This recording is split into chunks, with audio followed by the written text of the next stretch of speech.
This video is about the basic economic problem. The basic economic problem deals with scarcity. And how does scarcity arise? Well, scarcity arises when there are two components, right? One is because everyone has unlimited wants, right? But we only have a limited number of resources. So not everyone's wants can be satisfied. And because of that scarcity arises.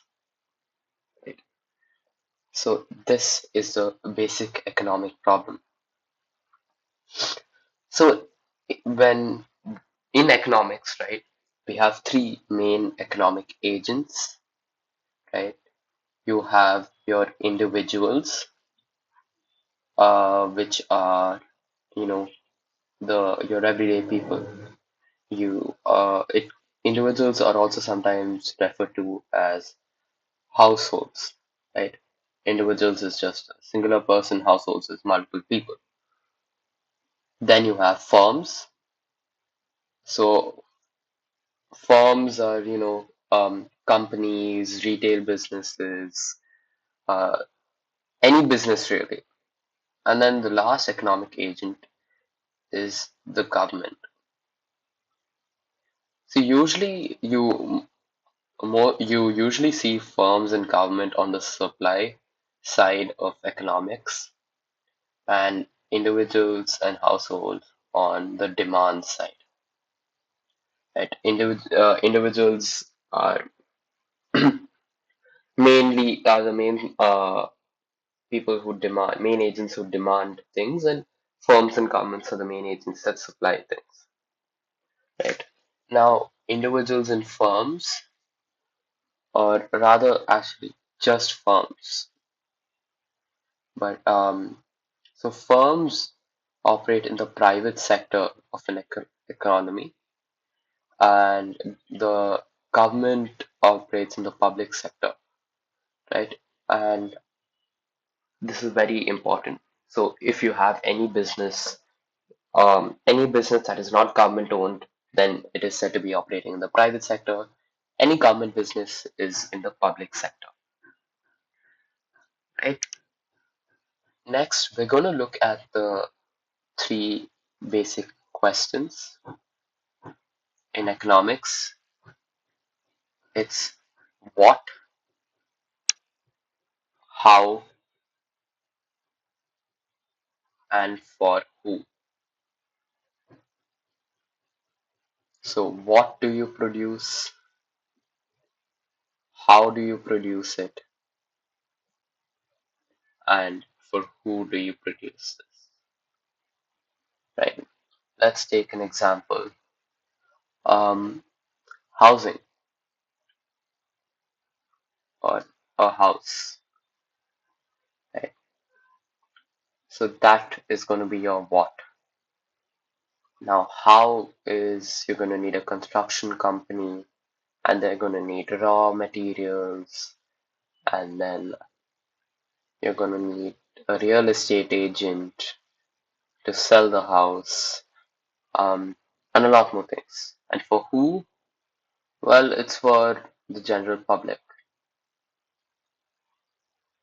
for one particular household. Right? And that's,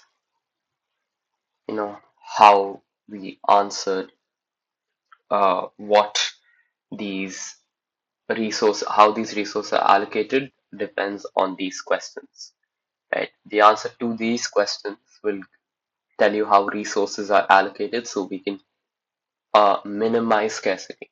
That's the entire objective of economics.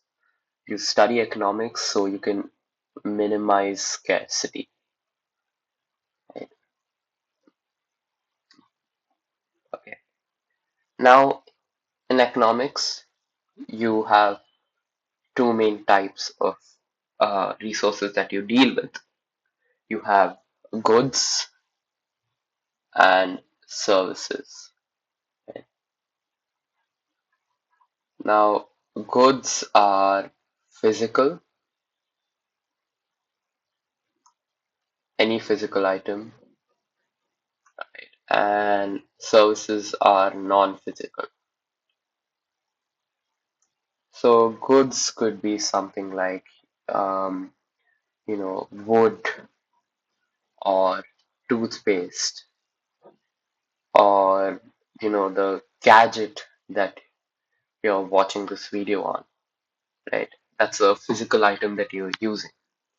A service would be this video, right?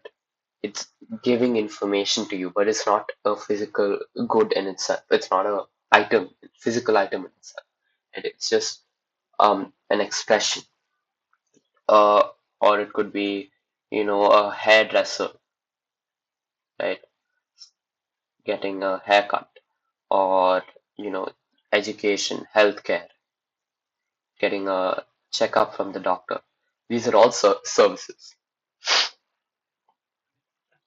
Now, how you determine what is essential and what is non-essential is how determining what is essential and what is non-essential actually is how you determine whether something is a need or a want.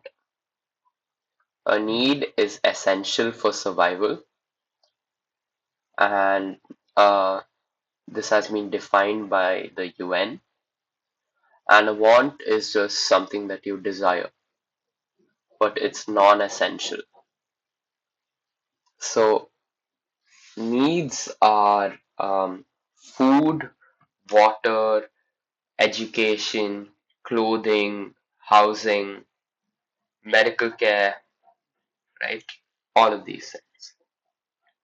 So, um, specifically, this has been defined in Articles 25 and 26 of the United Nations Charter. So, you can go and check that out if you'd like. Oh, my apologies. Sorry, the Universal Declaration of Human Rights, the UDHR. The UDHR is where this has been defined. Um, Now, the last thing we're going to look at is classifying goods. So again, about this is going to look at whether they're unlimited in supply or whether they're limited in supply. Okay. Um, so you classify them as free and economic good.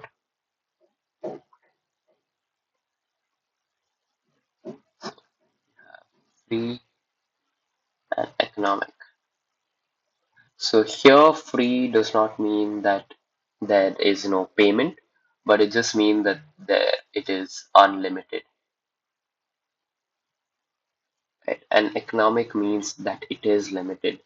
So if you want to buy a free good, you wouldn't be taking away that opportunity for someone else. But buying an economic good, and you would take away the opportunity from another economic agent to buy that economic good, right? That's the key distinction between an economic good and a free good. Remember, it does not have to do with money, it has to do with supply, right?